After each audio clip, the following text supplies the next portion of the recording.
북아메리카에 가면 지도 거북이라는 거북이가 있습니다. 등껍질에 지도 무늬가 있다고 해서 붙여진 이름입니다. 지도 거북이가 동면을 할 때는 강이나 호수나 연못을 찾습니다. 그런데 그 중에 압도적으로 강을 선호합니다. 이유는 강은 흐르는 물이고 연못이나 호수는 고여 있는 물이기 때문입니다. 강이 흘러간다. 이것이 그에게 어떤 의미가 있는가? 봄이 되면 따뜻한 봄볕에 강물이 데워집니다. 그러면 봄이 온 걸 금방 느끼고 동면에서 깰 수 있습니다. 동면에서 일찍 깨면 겨우내 동면한다고 방전된 체력을 보충할 수 있습니다. 그리고 짝짓기에도 일찍 성공할 수 있습니다. 그래서 생존과 번식에 훨씬 더 유리합니다. 그러나 비단 거북이도 있고 늑대 거북이도 있는데 이들은 연못이나 호수를 훨씬 더 선호합니다. 그런데 이들이 동면할 장소를 찾는 것은 아주 기가 막힙니다. 너무 깊은 곳도 아니고 너무 얕은 것도 아닌 아주 정확하게 딱 좋은 지점에 자리를 찾습니다. 동면하는 자리가 너무 깊으면 봄이 온 것을 늦게 깨닫습니다. 그러면 다른 개체들보다 더딥니다. 경쟁에 뒤처집니다. 동면하는 깊이가 너무 얕으면 포식자의 먹잇감이 됩니다. 그래서 아주 적절한 곳을 찾습니다. 세상에 존재하는 모든 동물들은 이처럼 자신이 생존하고 번식할 만한 능력, 이른바 필살기들을 한두 가지씩은 가지고 있습니다. 그건 식물도 마찬가지입니다. 가을이 되면 신갈나무에서 떨어지는 도토리, 다람쥐가 주워 먹지 않으면 이 도토리는 금방 겨울이 되기 전에 뿌리를 빨리 내립니다. 겨울이 되어서 땅이 굳어지면 뿌리 내리기가 어렵습니다. 일단 뿌리를 내리고 보면 봄이 되면 빨리 자라고 크게 자랄 수 있습니다. 그래서 생존을 위해서 우선 뿌리부터 내리고 봅니다. 하나님께서 창조하신 피조 세계의 동식물들은 이렇게 생존합니다. 아무것도 아닌 것처럼 보이는 보잘것없는 개체들이 이렇게 열심히 살고 있습니다. 그럼 우리 인간은 어떻습니까? 하나님이 인간을 창조하시고 사람에게 하신 첫 번째 명령이 뭡니까? 생육하고 번성하라, 땅에 충만하라, 땅을 정복하라, 다스리라 말씀하셨습니다. 그렇다면 여기서 말씀하신 생육과 번성이 과연 동식물들과 같은 의미일까요?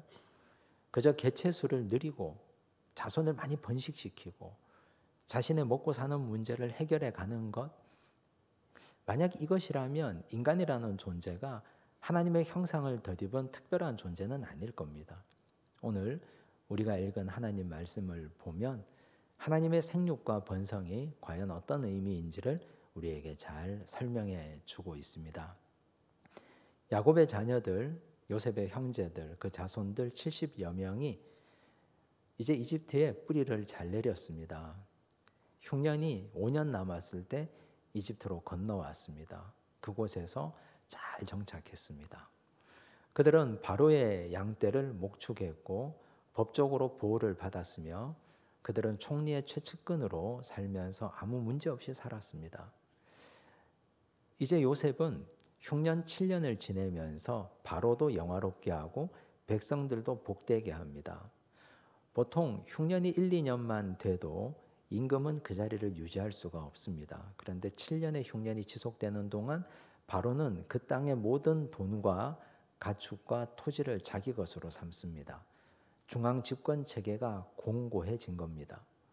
백성들도 요셉에게 고마워합니다. 그를 주라고 부를 정도였습니다. 흉년 7년의 기간 동안 늙어 죽은 사람은 있어도 굶어 죽은 사람은 없었습니다.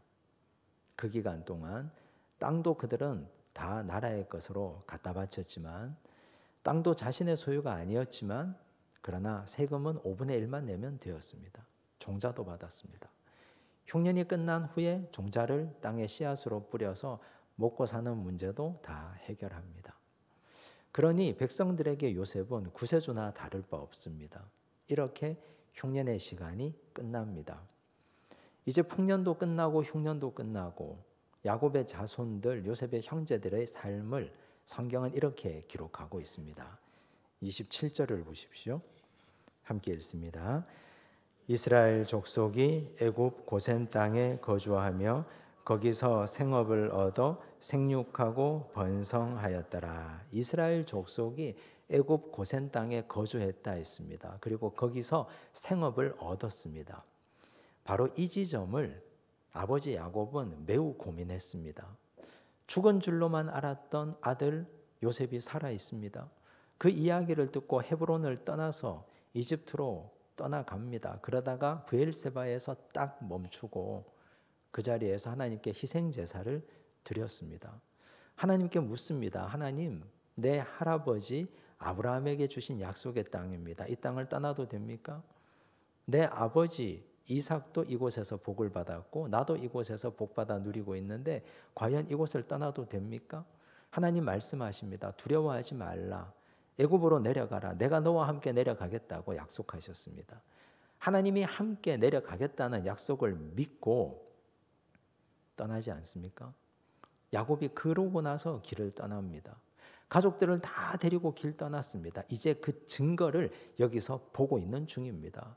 흉년의 기간도 잘 보냈습니다. 아무 문제가 없습니다. 하나님이 약속하신 약속의 땅이 아니었는데 애굽 땅에서도 그들은 그 땅에서 생업을 얻어서 먹고 사는 일이 아무런 지장이 없습니다. 하나님이 우리와 함께 하신다고 하더니 바로 이 증거가 이것이구나. 우리는 이 땅에 하나님이 없다고 생각했는데 이 땅에도 하나님이 함께 하시고 우리와 함께 이 땅에 오신 것이 분명하구나. 이들은 이걸 이 자리에서 확신하고 있습니다. 그런데 문제는 그 다음입니다. 130세의 야곱이 그 땅에 왔지 않습니까? 그런데 이 야곱이 17년을 살다가 147세의 세상을 떠납니다. 야곱이 죽었습니다. 그의 아들들도 하나, 둘 시간이 지나자 세상을 떠납니다. 요셉은 110세까지 살다가 세상을 떠납니다. 그 형제들도 하나, 둘 하나님 나라로 다 갑니다. 가족들도 다 떠났습니다. 그런데 남은 건 그 후손들만 남습니다. 요셉을 등용해 주었던 바로도 세상을 떠납니다. 요셉에게 호의적이었던 사람들이 다 세상을 떠납니다. 영원한 왕조가 없지 않습니까? 왕조가 바뀌었습니다. 원래 왕조가 바뀌면 이전 왕조의 흔적을 지우려고 합니다. 히브리 민족은 남아 있습니다. 그런데 그들은 요셉의 흔적을 지우고 싶었습니다. 일개 노예에 불과했던 히브리 사람으로 인하여 우리가 기근을 벗어났다. 이 부끄러운 역사를 그들은 지우고 싶었습니다. 그런데 히브리 민족은 남아있지 않습니까? 이들은 어떻게 되었을까요? 출애굽기는 이렇게 말합니다. 출애굽기 1장 11절을 보십시오. 함께 읽습니다. 감독들을 그들 위에 세우고 그들에게 무거운 짐을 지워 괴롭게 하여 그들에게 바로를 위하여 국고성 비돔과 라암셋을 건축하게 하니라. 라암셋은 원래 고센 지방에 있는 아름다운 도시였습니다. 고센 땅은 그들이 목축하던 초원이었습니다. 목초지를 빼앗겼습니다. 그들은 목축업자였습니다. 양떼, 소떼를 다 빼앗겼습니다. 이제는 벽돌을 구워서 피라밋을 만들고 있습니다. 국고성 비돔을 짓고 있습니다. 라암셋을 건축하고 있습니다. 그들이 다 이집트의 노예가 되었다는 말입니다. 그럼 여기서 우리가 한 가지 질문을 해봐야 됩니다. 하나님은 어디에 계시는가? 지금 이 순간. 하나님이 야곱과 함께 내려가겠다고 하고 내려오셨습니다. 그들에게 생업을 주셨습니다. 바로를 통해서 그들을 보호하셨습니다. 흉년의 기간도 지켰습니다. 아무런 문제가 없었습니다. 그런데 지금 하나님은 어디에 계십니까? 그 자손들이 다 노예가 되어 있습니다. 먹고 살기 힘듭니다. 매맞고 있습니다. 피라밋을 건축해야 됩니다. 국고성을 지어야 됩니다. 그럼 지금 하나님은 어디에 계십니까? 야곱이 죽었는데 하나님도 야곱의 죽음과 동시에 이 땅을 떠나신 것인가? 우리 자손들만 남겨놓고? 그들은 이런 의문이 들지 않았겠습니까? 우리가 힘들 때 하나님은 과연 어디 계시는가? 지금 이 순간 하나님은 왜 우리를 건져주지 않는가? 그런데 하나님은 어디 떠난 것이 아니었습니다. 출애굽기 2장 23절과 24절을 보십시오. 함께 읽습니다. 여러 해 후에 애굽 왕은 죽었고 이스라엘 자손은 고된 노동으로 말미암아 탄식하며 부르짖으니 그 고된 노동으로 말미암아 부르짖는 소리가 하나님께 상달된지라. 하나님이 그들의 고통 소리를 들으시고 하나님이 아브라함과 이삭과 야곱에게 세운 그의 언약을 기억하사. 그들이 기도했습니다. 탄식하고 부르짖고 하나님 앞에 엎드렸습니다. 하나님 어디 계십니까? 그러자 하나님이 응답하셨습니다. 그리고 하나님이 그들의 지도자 모세를 보내줍니다.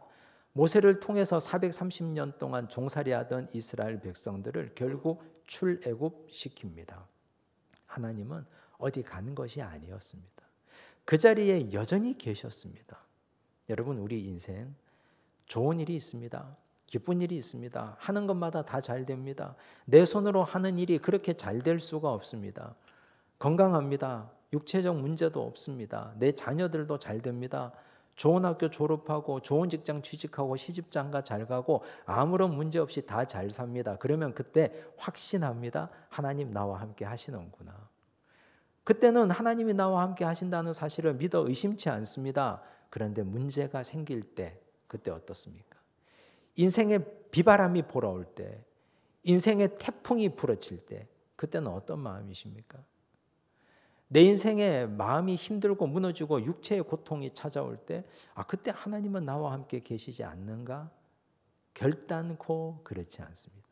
그때 하나님이 나와 함께 계신지 계시지 않은지를 알아보는 방법, 아주 간단하고 단순하면서 확실한 방법 딱 한 가지, 기도하면 됩니다. 이스라엘 백성들처럼 탄식하고 부르짖고 기도해 보십시오. 하나님 앞에 엎드리고 기도해 보시면 하나님이 여러 가지 방법으로 내가 너를 떠나지 않았다, 내가 너와 지금도 함께하고 있다는 증거를 하나님 보여주실 겁니다. 내 인생에 어려운 일이 닥칠 때 하나님 계시지 않는구나 하고 떠나버리면, 그러면 우리에게는 여전히 질문만 남습니다. 그런데 그 질문을 정답으로 바꾸려면 기도해야 됩니다. 기도하고 부르짖고 탄식해 보십시오. 진실로 하나님이 이 순간에도 나와 함께 하시고 내가 고통받고 어려움 받는 이 가운데 하나님이 우리 인생을 돕는다는 사실을 여러분들은 경험할 수 있을 겁니다. 이스라엘 백성들이 그랬던 것처럼 이스라엘 백성들이 이 고통 가운데서 부르짖고 기도해서 하나님의 존재를 확인하지 않습니까? 여러분, 기도하면 확인할 수 있습니다. 부르짖고 기도해서 여전히 하나님은 이 자리, 우리 가정에, 우리 일터에, 내 인생 가운데 함께하고 계신다는 사실을 확인해 보시기 바랍니다. 27절 말씀 다시 함께 읽습니다. 이스라엘 족속이 애굽 고센 땅에 거주하며 거기서 생업을 얻어 생육하고 번성하였더라. 흉년 이후에 그들의 삶을 두 단어로 정리했습니다. 생육하고 번성하였더라. 생육과 번성입니다. 생육이라는 말을 사전에서 찾아보면 파라라는 단어를 썼습니다. 열매를 맺다, 결실하다라는 뜻입니다. 성경 전체의 흐름을 보면 열매를 맺는 건 나무 아닙니까? 나무가 열매를 맺고 나무가 결실합니다. 우리 예수님께서 포도나무의 열매를 이렇게 설명하신 적이 있습니다. 요한복음 15장 5절과 6절을 보십시오. 함께 읽습니다. 나는 포도나무요 너희는 가지라. 그가 내 안에 내가 그 안에 거하면 사람이 열매를 많이 맺나니 나를 떠나서는 너희가 아무것도 할 수 없음이라. 사람이 내 안에 거하지 아니하면 가지처럼 밖에 버려져 마르나니 사람들이 그것을 모아다가 불에 던져 사르느니라. 예수님 자체가 포도나무가 되셨다고 했습니다. 우리는 그 나무의 가지입니다. 포도송이 열매는 가지에 달리지 않습니까? 그러면 가지가 열매를 많이 맺으려면 할 수 있는 것이 한 가지밖에 없습니다. 나무에 그냥 꼭 붙어 있으면 됩니다. 어떤 일이 있어도 나무를 떠나면 안 됩니다. 어떤 일이 있어도 나무에서 떨어져 나가버리면 열매를 맺을 수가 없습니다. 어쨌든 가지는 나무에 붙어 있어야 승부를 볼 수 있습니다. 열매를 맺을 수 있습니다. 예수님 떠나서 할 수 있는 것이 없다는 말입니다. 주님께 매여 있고 주님께 붙어 있어야 내 인생에 열매가 있습니다. 바로 생육하는 열매가 예수님을 통해서만 일어날 수 있습니다. 그렇다면 여기 야곱의 자손들, 요셉의 형제들이 생육했다는 말은 하나님께 뿌리를 받고 있었다는 뜻 아니겠습니까? 그들은 하나님께 뿌리 내리고 있는 인생들이었습니다. 그래서 이걸 생육, 즉 파라라는 단어를 사용하고 있는 것입니다. 사람들이 볼 때는, 그냥 객관적으로 모르는 사람들이 볼 때는 이들은 총리의 가족들입니다. 그 총리 요셉은 바로의 최측근입니다. 바로 왕의 보호를 받고 있습니다. 총리의 형제들입니다. 그래서 이들이 생육하고 있구나. 그래서 이들이 잘 먹고 잘 살고 있구나. 그렇게 생각할 수 있습니다. 그런데 그건 사람들이 보는 눈입니다. 그러나 성경은 그런 삶을 생육이라고 표현하지 않습니다. 하나님의 말씀 성경은 하나님께 뿌리를 받고 있는 삶을 생육이라고 표현합니다. 우리는 에스더라는 여성을 알고 있습니다. 에스더는 페르시아 제국의 황제의 아내, 왕비였습니다. 그의 남편이 무려 페르시아 제국의 황제였습니다. 그냥 시시한 한 나라의 황제가 아니라 제국의 황제였습니다. 제국의 황제는 가지고 있는 것이 너무너무 많습니다. 에스더가 자기 남편에게만 뿌리 받고 있어도 됩니다.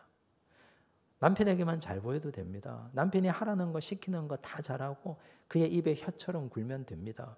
그러면 평생 동안 사람들이 볼 때 아름다운 열매 많이 누리고 살 수 있습니다. 세상의 모든 진귀한 것을 그녀가 다 가지고 살 수 있습니다. 만약 그랬다면 이 여인 에스더가 자기 남편에게 뿌리를 두고 살았더라면 에스더서는 성경에 없습니다. 기록되지 않습니다. 그게 진짜 열매라면. 그런데 그건 하나님 보실 때 가짜 열매입니다. 에스더가 하나님께 뿌리를 받고 있는지 사람에게 뿌리를 두고 있는지를 가늠하는 사건이 벌어집니다. 하만이 유대인들을 몰살시키려고 합니다. 그때 모르드게가 말합니다. 이제 네가 행동할 때가 되었다. 만약 네가 지금 이 순간 잠잠하면 유대인들은 다른 길로 말미암아 구원을 얻으려니와 너와 내 아버지의 집은 멸망하리로다. 네가 왕위의 위를 얻은 것이 이때를 위함이 아닌 줄 누가 알겠느냐. 그 부르심에 에스더가 순종합니다. 죽으면 죽으리로다. 왕이 부르지도 않았는데 왕 앞에 나가지 않습니까? 죽으면 죽으리로다 하는 각오를 가지고 에스더는 철저하게 하나님께 뿌리 박은 인생이었습니다. 그래서 열매가 있습니다. 그래서 생육한 겁니다. 열매 맺고 결실했습니다. 그 열매와 그 결실은 변하지 않습니다. 색이 바래지 않습니다. 하나님 나라의 결실이고 열매이기 때문에 하나님이 추수하고 거두실 겁니다. 영원토록 변함없는 아름다운 열매이기 때문에 지금도 성경에 기록되어져서 수천 년이 지난 오늘 우리가 읽고 은혜 받고 있지 않습니까? 다니엘과 세 친구들 바벨론 포로로 잡혀갔습니다. 말은 포로이지만 실제로 그들은 뽑혀간 겁니다. 유대의 귀족의 자제들이었습니다. 바벨론의 느부갓네살 왕은 침략하는 나라마다 인재를 뽑아다가 갈대아인의 학문을 가르쳤습니다. 역시 다니엘과 그 세 친구들도 뽑혀갔습니다. 그러면 뿌리를 어디에 내려야 됩니까? 상식적이라면 이제 나는 여기 뽑혀왔으니 바벨론의 뿌리를 내려야 되겠다 생각하지 않겠습니까? 하지만 다니엘과 세 친구는 달랐습니다. 왕의 음식과 포도주를 거절합니다. 먹지 않겠다고 합니다. 열흘 동안 채소만 먹습니다. 얼굴이 더 윤택해졌습니다. 하나님께 뿌리를 두고 있었습니다. 다니엘의 세 친구들 금신상 앞에 절하지 않습니다. 거기에 엎드리지 않습니다. 하나님께 뿌리를 둔 인생이 어떻게 우상 숭배할 수 있습니까? 화가 머리끝까지 난 왕은 풀무불에 집어넣으라고 합니다. 풀무불에 들어갑니다. 하지만 하나님의 천사가 그 자리를 동행합니다. 머리털 하나 상하지 않고 나왔습니다. 다니엘, 그를 죽이려는 사람들의 모략을 알고 있습니다. 사자굴 속에 던져집니다. 그걸 알면서도 그는 하루에 3번 창을 열고 하나님을 향하여 기도하고 예배드렸습니다. 사자굴 속에 들어갔지만 하나님이 천사를 보내어서 사자들의 입을 봉하지 않습니까? 하나님께 뿌리를 두고 있는 인생이 진짜 열매입니다. 여러분 어떤 열매 맺기 원하십니까? 하나님 말씀에 뿌리를 두어야, 하나님께 뿌리를 두고 살아야 변하지 않는 참된 열매가 내 것이 됩니다. 세상 사람들은 부귀 영화, 권세, 물질의 열매를 맺고 싶습니다. 시간이 가면 다 썩어 없어지는 것들입니다.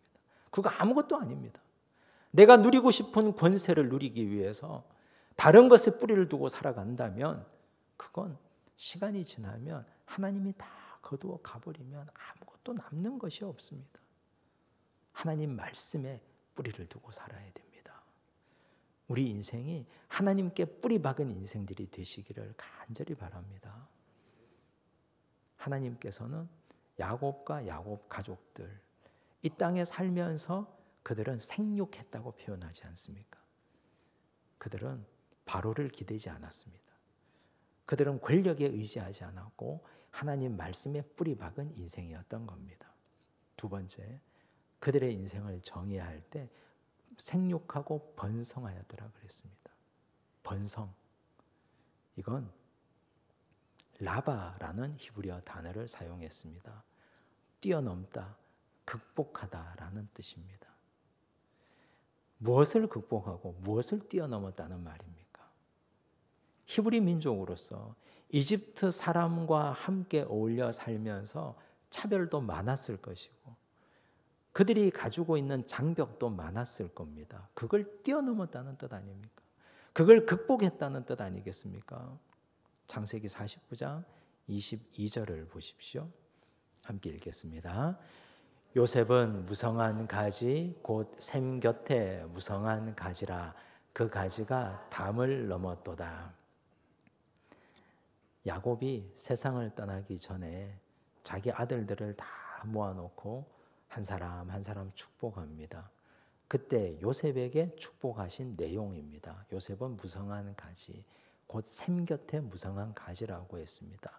그 가지가 담을 뛰어넘었다 했습니다. 이건 진실입니다. 원래 요셉이 살았던 곳이 어디입니까? 가나안 땅 헤브론 촌동네 아닙니까? 시골뜨기 촌놈이었습니다. 그런데 그 아이가 이집트에 와서 총리가 됩니다. 그냥 총리가 아니라 이집트 모든 사람들보다 뛰어난 실세 총리가 되었습니다. 바로의 꿈을 해석해 주었습니다. 국가적으로 해결할 수 없었던 난제, 7년, 흉년의 문제를 한 번에 해결해 줘버렸습니다. 그 가지가 담을 뛰어넘었습니다. 번성한 겁니다. 번성했습니다. 뛰어넘었습니다. 남들보다 특별하고 탁월하게 되어버린 것입니다.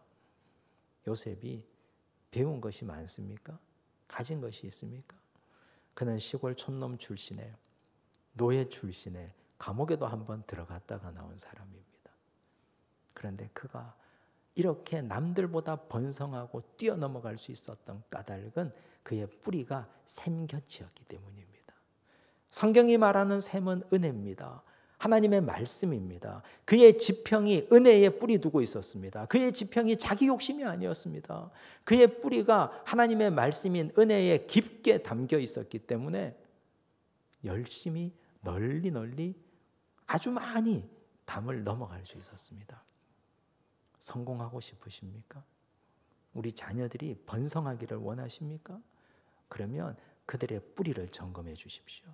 그 뿌리가 지금 어디에 있는지, 그들의 삶의 근원이 어디에 닿아 있는지를 살펴보셔야 됩니다. 그 뿌리가 샘곁이어야 됩니다. 그래야 번성할 수 있습니다. 다윗이 자기 일생을 다 살고 마지막에 그의 인생을 회고하면서 이런 고백을 합니다. 사무엘하 22장 29절과 30절 보십시오. 함께 읽습니다. 여호와여, 주는 나의 등불이시니 여호와께서 나의 어둠을 밝히시리이다. 내가 주를 의뢰하고 적진으로 달리며 내 하나님을 의지하고 성벽을 뛰어넘나이다. 다윗이 뛰어넘은 성벽들을 보십시오.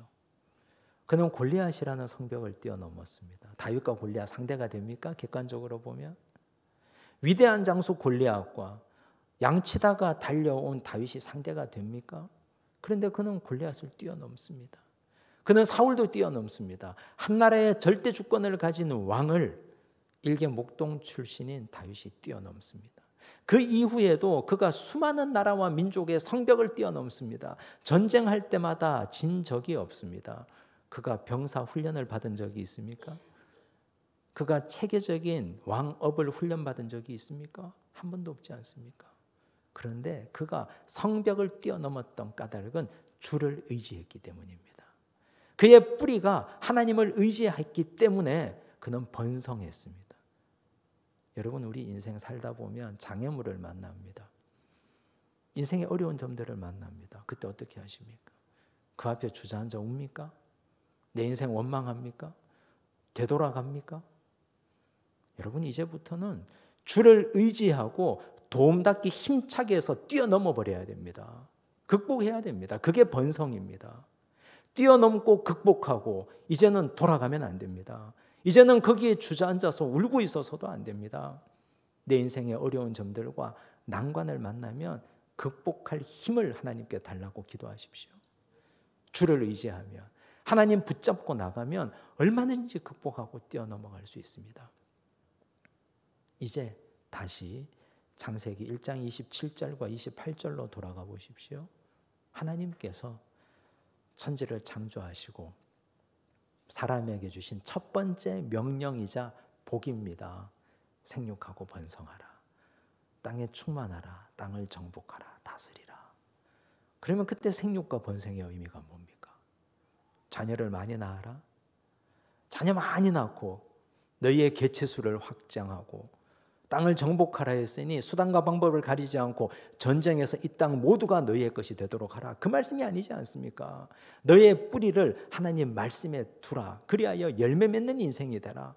가짜 열매가 아니라 진짜 열매를 맺고 살아가라. 어려움이 있고 난관이 닥치고 고난이 닥칠 때 하나님을 의지하고 도움닫기 힘차게 해서 극복하고 뛰어넘어가라. 이것이 하나님이 우리에게 주신 생육과 번성의 의미입니다. 부디 좌절하지 말고 주저앉아 슬퍼하지 말고 힘내고 다시 한번 도전하고 생육하고 번성하는 우리의 인생들 되시기를 바랍니다. 기도하겠습니다. 아버지 하나님, 우리 인생의 뿌리를 점검합니다. 내 인생이 어디에 뿌리를 두고 있습니까? 하나님 말씀에 뿌리 두겠습니다. 하나님께서 우리에게 열매 맺게 하기를 원하시고 결실하기를 원하시는데 우리는 세상이 말하는 가짜 열매에 취해 살았습니다. 에스더가 맺었던 진짜 열매 나도 맺겠습니다. 다니엘과 그의 친구들이 맺었던 진짜 열매 우리도 맺기를 원합니다. 가짜 열매 따라가다가 망하지 않게 하여 주옵소서. 내 욕망의 열매 맺지 않게 하여 주옵소서. 주여, 우리의 뿌리가 샘겨치기를 원합니다. 다윗이 그랬던 것처럼 주를 의지하고 성벽을 뛰어넘나이다. 주여, 내 능력을 의지해서는 한 뼘도 넘어갈 수가 없습니다. 주를 의지하고 높고 높은 성벽도 뛰어넘게 하여 주시옵소서. 주여, 우리에게 힘을 주옵소서. 내 앞에 있는 난관이 힘듭니다. 그것 때문에 많이 울었습니다. 그것 때문에 낙심하고 절망했습니다. 그러나 이제는 뛰어넘겠습니다. 용기 주시옵소서. 예수님 이름으로 기도드리옵나이다. 아멘.